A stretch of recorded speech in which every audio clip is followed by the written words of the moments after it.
আসসালামু আলাইকুম। আজকে বানিয়ে দেখাবো গরুর মাংস ভুনা। দারুণ রেসিপি। চলেন যাই রেসিপি দেখিয়ে দেই। হাতে মাখা গরুর মাংস ভুনা। কি কি লাগে এখানে আমি একটা পাত্রের মধ্যে 4 কেজি গরু মাংস নিয়েছি। 4 টেবিল চামচ আদা বাটা দিয়ে দিব, 4 টেবিল চামচ রসুন বাটা দিয়ে দিব,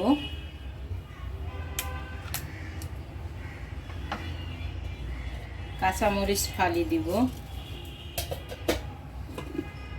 পেঁয়াজ দিয়ে দিব হাফ কেজির মতো,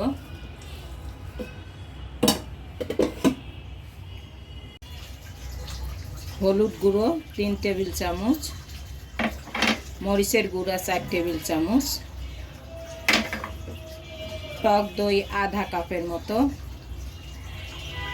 মাংসটা আমি হাতের মাথায় বানাবো। তেল দিয়ে দিব 1 কাপের মতো।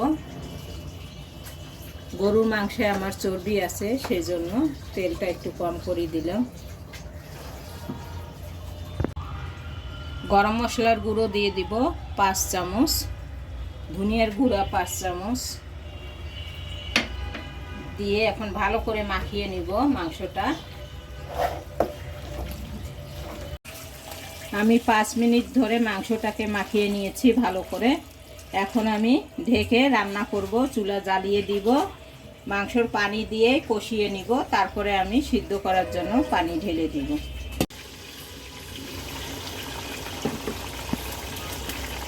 মাংস থেকে পানি বের হয়ে গেছে। এই পানি দিয়ে মাংসটা আমি কষিয়ে নিব।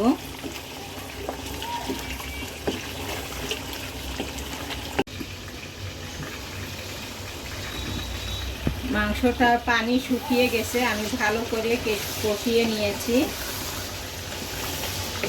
ক্যামেরা থাকাকালীনে আমি বারবার মাংসটা নাড়াচাড়া করে নিয়েছি।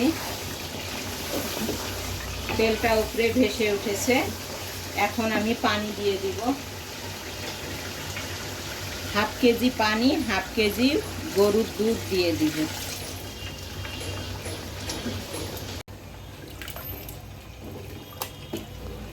আমি 1.5 কেজির মতন পানি দিলাম, হাফ কেজি দুধ 1 কেজি পানি।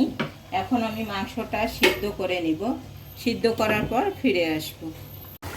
2 চা চামচ বাদাম বাটা দিয়েছি, কিশমিশ বাদাম কাঠবাদাম 2 টেবিল চামচ দিয়েছি। এখন নেড়ে চেড়ে দিব। মাংসটা আমার হয়ে গেছে। এখন আমি নামানোর আগে 1 চা চামচ ভাজা জিরার গুঁড়া গরম মশলার গুঁড়া দিয়ে দিব, আর পেঁয়াজ বেরেস্তা দিয়ে দিব। যেহেতু আমি মাখিয়ে রান্না করছি মাংসটা, সেজন্য পেঁয়াজ বেরেস্তা দিলাম। দিয়ে নেড়ে চেড়ে আরও 1 মিনিট জাল দিয়ে নামিয়ে ফেলবো। হয়ে গেল আমার গরুর মাংস ভুনা বা বিফ ভুনা বলে, দারুণ স্বাদের ভুনা।